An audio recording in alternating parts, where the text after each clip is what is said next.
All right, ladies and gentlemen, as you know, the objectives of this panel were to describe evidence and findings regarding factors influencing the likelihood of elder abuse, adverse outcomes associated with abusive experiences, and the scope of and factors associated with abuse in living in long-term care facilities and assisted living settings. I believe Bob, Shinshi, and Mark have done a very good job of providing us an exploration of these topics. We now open up the floor for questions. Please remember, if you're at the table, please use the microphone. If you're in the audience, please use the ones at the back of the room. Okay? Your questions may be directed to the panelists.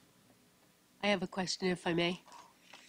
That was terrific and such a perfect trio of papers to go together. Mark, you're talking about disruptive behaviors, which is such an important element of this exchange between staff, people, residents. And when you were looking at disruptive behaviors, and I think Jean has a scale that goes to intensity, was it clear that the intensity had a major impact on the frequency or the type of reaction? Directly correlated. So the multivariable analysis I showed, which I just buzzed through for the sake of time, that was increase in frequency per unit increase in behavioral score. So directly correlated, and there are certain types of behaviors that are particularly likely to provoke that. So that's a great question, linearly associated.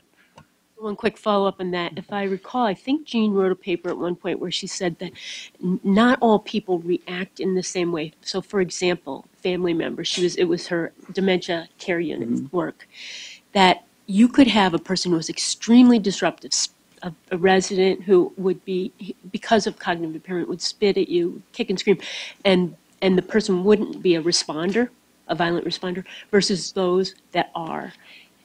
Do you intend to pursue that? Well,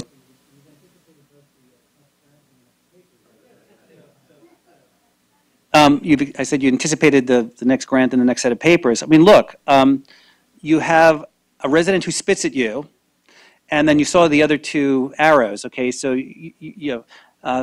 one of the staff members is someone who just got in an altercation with their colleague, and the other one is someone who hasn't, or who has just been struck by a resident. Who's more likely to respond with aggression? I mean, so again, this is why I say the dyadic model in long-term care and this focus on staff to resident abuse, which we should have zero tolerance for, really, I think, misplaces the actual risk to the largest number of residents and the general environment. So those are great questions, as usual, Terry. I'm Jane Tilley with the Administration for Community Living, and it's addressed to, I'm sorry I can't read your last name, Dr. Mark. When looking at the resident-to-resident violence, I'm assuming, and also staff to resident, if you think about the morning setup, if you think about Mrs. Jones, who maybe is woken up at 6 o'clock in the morning when she preferred to get out of bed at 10, somebody's helping her go to the bathroom and she doesn't know enough to know, doesn't have enough cognition to know that somebody's trying to help her rather than assault her. I think there's some contextual factors around that I'd like you to address that a little bit. Maybe you didn't have time to before. Yeah, I mean, I'm again, as someone who practices, in nursing homes, I think that's exactly right. I think that people have different. If someone got me out of bed on Sunday at 7 a.m., who knows what would happen actually. And so people have different preferences. I think the patient-centered care movement, trying to tailor sort of interventions to people's preference over when they like to have their coffee. Do they like AM or FM in the morning?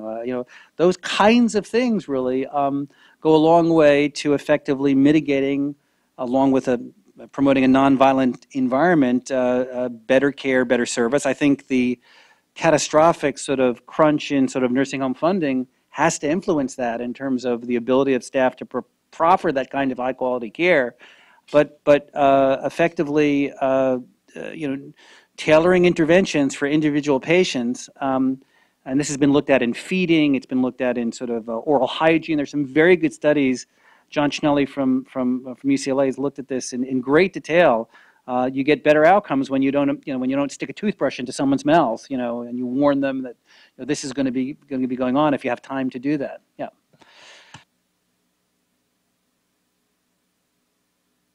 Do we have any additional questions or comments? MT? Mark, this one's for you. In terms of resident-on-resident aggression, to the extent that we have two people with cognitive impairment on both sides of the equation, on either side of the equation, where's the elder abuse and where's the responsibility for the intervention? Well, I would argue that, both those people are victims in some contexts. I mean, if you have, goes to foreseeability, I think, I've been involved in, sexual assault cases. Pam's done some work to suggest that, I think we should work, Pam, that suggests, the most common context in which geriatric rape occurs, which is fortunately a relatively rare event, is actually in long-term care facilities involving hypersexual residents. Now, if people have capacity and consentability, that's one issue. But if a facility has not sort of drilled down on that and sort of made that assessment, I would argue that both those people are victims. You wouldn't yell at someone's pancreas because it wasn't making insulin. These are brain diseases. So when you cohabitate two people who haven't had a roommate in 70 years with frontal disinhibition, okay, guess what happens? And so effectively. This I see as a major issue in the long-term care environment, but the focus on staff abuse has been somewhat overemphasized, in my opinion. Okay, we have two questions from the table, participants at the table. Thank you. I want to thank you all. I think this panel has been really, really stimulating. One word which I haven't heard yet today, which keeps going through my head, is bullying. And I'm sure it's implicit in a lot of kinds of this mistreatment, but we hear so much about that in the context of younger people and in the context of the vulnerable. And I wonder whether any of what we're thinking about that now would apply. I can actually speak to that. So it's interesting. So since doing this work and writing and publishing, and there's been some lay interest in my work, I've gotten a number of usually handwritten letters from residents of assisted living facilities and other folks in which they describe exactly that. They describe their experience as being bullied. And I think this gets back to Jeff's and Pam's comment about the ecological model.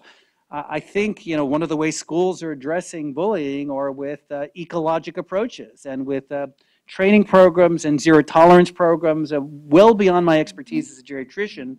But this speaks to transdisciplinary research. I think if we could bring some of those models for cognitively intact environments and for staff, for cognitively impaired folks in facilities, I think that would be one excellent potential model to sort of try to address the problems of violence acculturation in the long-term care setting. So I just wanted to add that I would like to know whether school-age bullies become perpetrators later in life. They may, yeah. Okay. I also want to, my name is Jacqueline Lloyd and I'm on the forum, and I also want to thank the panel.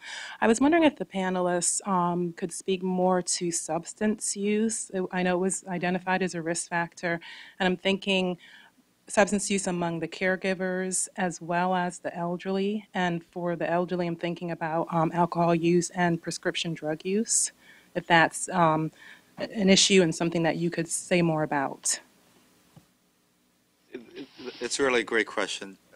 We know so little about this area, and I think what's make it complex is also how do you differentiate between, what medication they need versus what medications over what they need, and how do you balance between side effect medications, dealing with, you prescribe another medication for side effect, the first medication, the third medication for side effect, the second medication. There is evidence suggesting from the perpetrator perspective that substance abuse is associated with increased risk for perpetration itself. For the older adults themselves, there's little evidence. I mean, for example, alcohol. There's not just the alcohol abuse, but harmful drinking behaviors. So when you measure alcohol intake, it's very different in terms of where we push that line itself. But that's one of the areas I think we need a lot more research on. So I agree with all of that, and all I would particularly for perpetrators where it's been well described. But I think one of the alcoholism doesn't start in late life. So when you've got social situations that have been festering perhaps across a whole married lifetime, for example, and or raising a child to an adult and having that problem. So I think you're dealing with very complicated long-term social interactions as well as the fact of the behaviors that are part of substance abuse. Oh, thank you very much. I'm Susan Summers, and I'm here with the International Network for the Prevention of Elder Abuse, but I'm also a lawyer in New York State, and I'm really pleased to hear you mention bullying. And when I remember the prefatory remarks of why you set this meeting up was so that you could bring all the different agencies and thoughts and procedures together. This really is helping. It's very helpful to have all these different thoughts. But we just had a meeting in New York. We have these luncheon elder law meetings, and we talked about our assisted living law in New York State. And they discussed having people harmed or, the liability and what we as lawyers could do for them under this statute. And the very last thing that I said when people were ready to leave was you have to look at resident-to-resident bullying. I feel that it is, if you have impaired people, it's no different than having people who live in developmental disability settings and group homes. It's the institution that has to bear responsibility and to protect them, because we all have the right to live safely, in dignity and without harm. So I think that we have to look at the institution in that particular case, but that issue of bullying, we just should apply what we already know. So, thank you. Okay. Do we have any final questions? Would any of the panelists like to make closing comments? Okay. Well, ladies and gentlemen, we are at the point where we are ready to release for lunch. How are we going to modify our schedule at this point? We're going to come back at 1:15. Okay. Thank you for your attention.